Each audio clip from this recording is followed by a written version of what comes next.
Mesdames, Messieurs, bonsoir et bienvenue à cette grande édition d'information sur la télévision Labari. Célébration ce jour 26 janvier de la journée internationale de la douane sous le thème accompagner la nouvelle génération, promouvoir le partage des connaissances et renforcer la fierté de la profession douanière. Au Niger, c'est le palais des congrès de Niamey qui a abrité les activités commémorant cette journée à laquelle ont pris part plusieurs agents des douanes. Le compte rendu avec Arieta Salah et Sadou Doumi.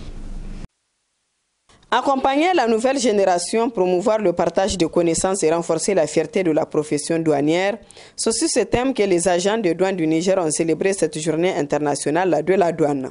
Pour l'administration des douanes nigériennes, ce thème vient à point nommé quand on sait les multiples efforts qui sont menés par le gouvernement pour soutenir la douane dans son rôle de mobilisation des recettes, ainsi que celui de la protection de la société et le bien-être des agents de l'État.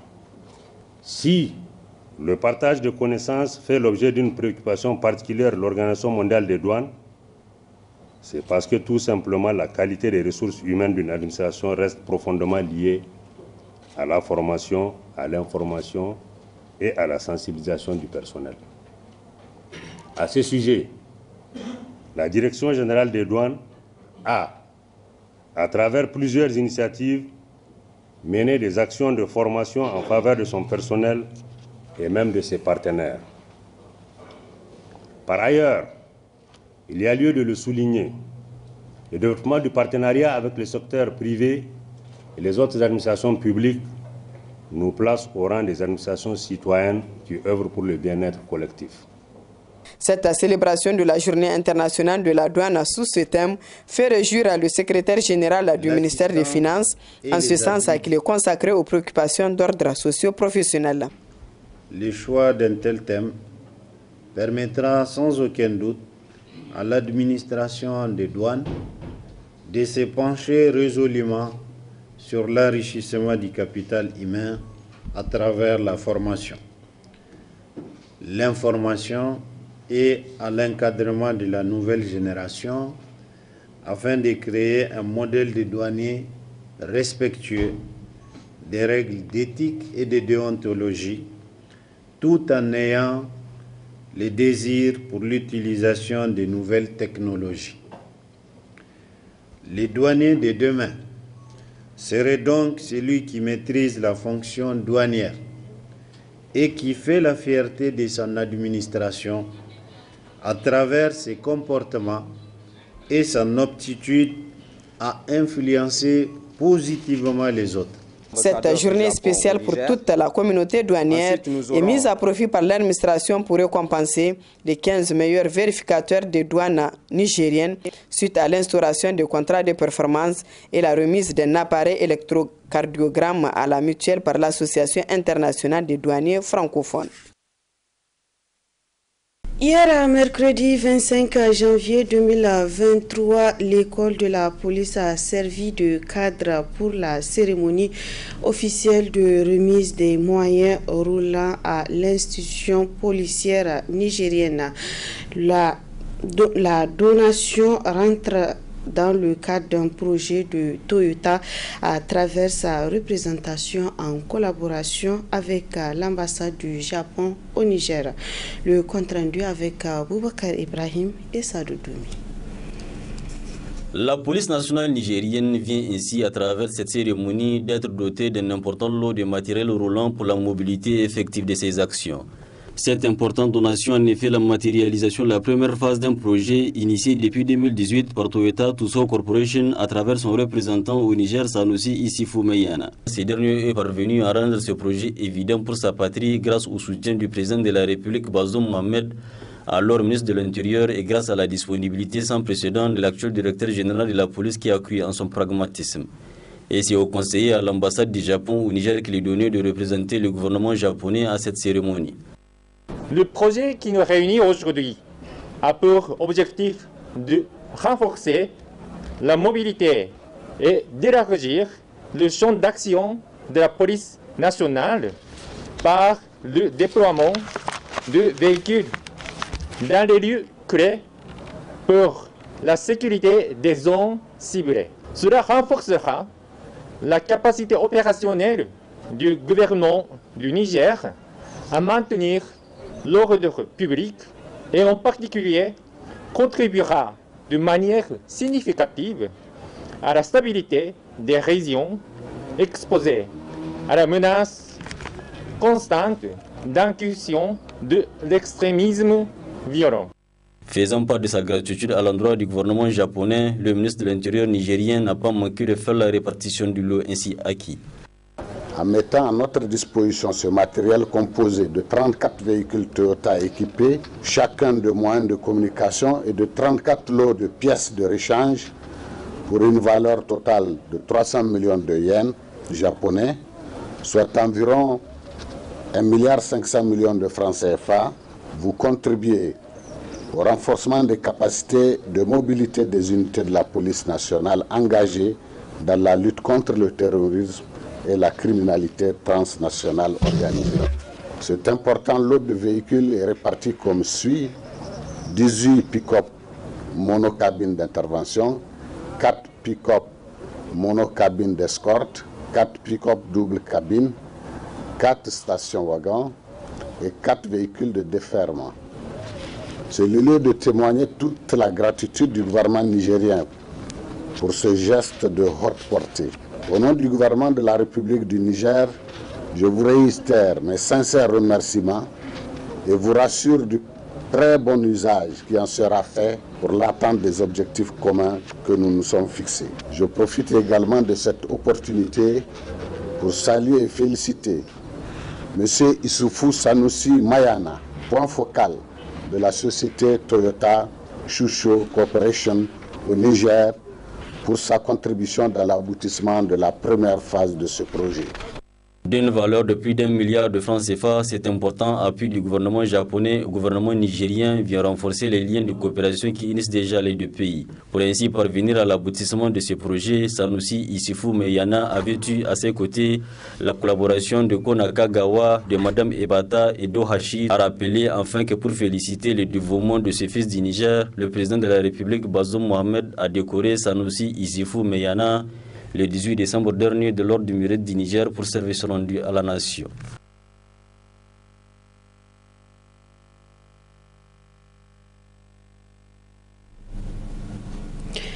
Le bureau du Haut Commissariat des Nations Unies aux droits de l'homme au Niger, HCDH, et la République du Niger ont signé le 9 décembre 2019 un accord de siège qui autorise le HCDH Niger à observer la situation des droits de l'homme en vue d'assister le gouvernement en ce qui concerne le développement et la mise en œuvre des stratégies, programmes et mesures visant à promouvoir et partager les droits de l'homme dans le pays. C'est dans ce cadre que le Niger a produit une première note trimestrielle.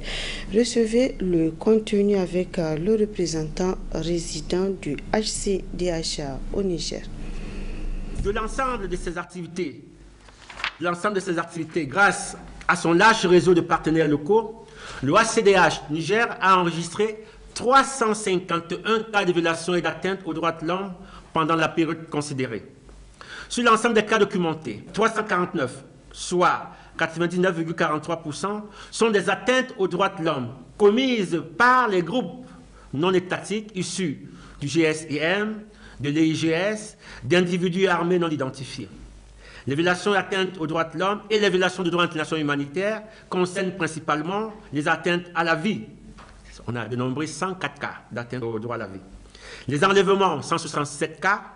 Les blessures résultant des attaques armées et autres cas de violence contre les populations civiles, on a dénombré 50 cas. Des cas de viol, nous avons documenté 2 cas. Des atteintes aux droits à la propriété, nous avons pu documenter 28 cas. Des razzias au cours desquels des dizaines de milliers de têtes de bétail ont été emportées et des millions de francs CFA extorqués aux populations. Au cours de la même période, 240 écoles accueillant au moins 21 637 élèves dans le département de Terra dans la région de Tillabéri, ont été fermés en raison des attaques des gangs, groupes armés non étatiques. 2 cas de violation des droits de l'homme, soit 0,56%, sont attribuables aux forces de défense et de sécurité. Ces cas concernent les violations du droit à la vie et à l'intégrité physique. Je voudrais aussi souligner que le Bureau a apporté un appui technique et financier à la Commission nationale des droits humains dans le cadre de la réalisation de l'enquête sur les événements de Tamou du 24 octobre 2022. Le Bureau a également enregistré des cas de refoulement de 4529, je dis bien 4529 migrants d'Algérie vers la localité d'Assamaka, dans la région d'Agadez. Ces 4529 migrants comprennent 3246 hommes, 330 femmes, 533 garçons et 400 filles de tous âges. Et sont des ressortissants de pays de la sous-région ouest africaine. On peut citer le Burkina Faso, la Côte d'Ivoire et d'autres pays comme l'Égypte, le Soudan, la Syrie et le Tchad. Au cours de la période examinée, le Bureau a par ailleurs observé qu'après plus de 5 ans d'interdiction systématique de manifestations pacifiques publiques, à l'exception d'une manifestation le 18 septembre 2022 à Niamey et Dosso, les restrictions de l'espace civique ont été maintenues pour des raisons sécuritaires. Selon les autorités ayant concerné les demandes de manifestations introduites par les organisations de la société civile, au cours de cette période, dont du 1er septembre 2022 au 31 décembre 2022, le Bureau a noté qu'en dépit des efforts des autorités judiciaires pour lutter contre la surpopulation carcérale dans les prisons, la situation des détenus reste toujours très préoccupante. Les syndicats des commerçants avec celui des transitaires lancent pour la journée de demain une action dénommée Marché Mora. À travers cette action, ils marquent leur désapprobation face à certaines mesures fiscales. Le reportage avec Boubacar Ibrahim et Halidou Bourema. Demain, vendredi 27 janvier 2023, l'ensemble des marchés de Niamey fermeront boutique à travers une action dénommée Marché Mort. La décision est celle du syndicat des commerçants importateurs, exportateurs et grossistes du Niger, du syndicat des agents de transit et l'association des délégués des commerçants des marchés du Niger. Plusieurs raisons ont en effet motivé l'action.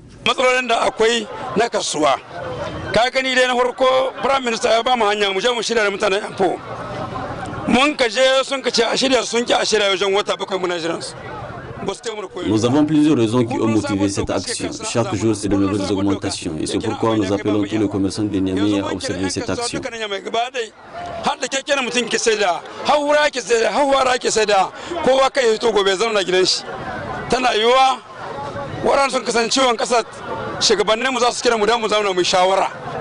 Vraisemblablement déterminés, ces commerçants disent qu'en cas de pourparlers, ne veulent s'adresser qu'au chef du gouvernement ou au père de la nation.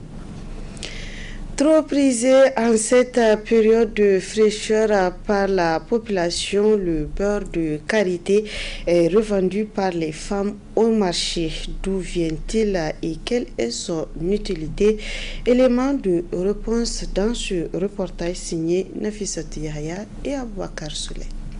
Utilisé depuis des décennies en Afrique pour soigner et masser les nourrissons, le beurre de karité est une huile végétale comestible extraite des fruits du karité. Ce produit trop prisé en cette période de fraîcheur est commercialisé sur le marché par des femmes.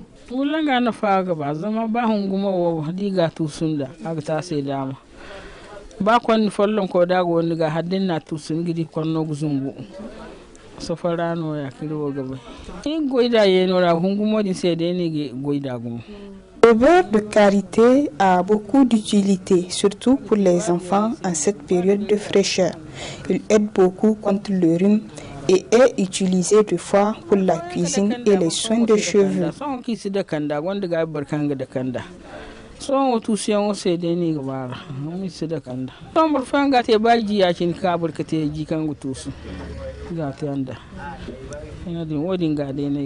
Riche en vitamines A, E et D, le karité est un arbre qui pousse principalement dans les savanes de l'Afrique de l'Ouest et du centre.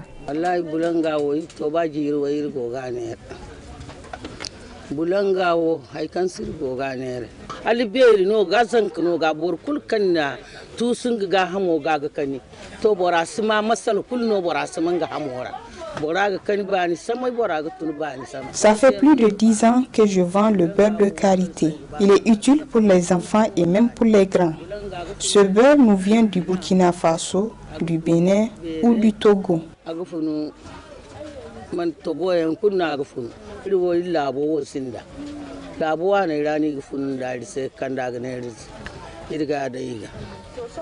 Employé jadis par les peuples africains dans l'alimentation comme dans les soins, le beurre de karité trouve aujourd'hui une place de choix dans le domaine de la cosmétique. Voilà, point final de cette édition, mesdames, messieurs. Merci à vous de l'avoir suivi.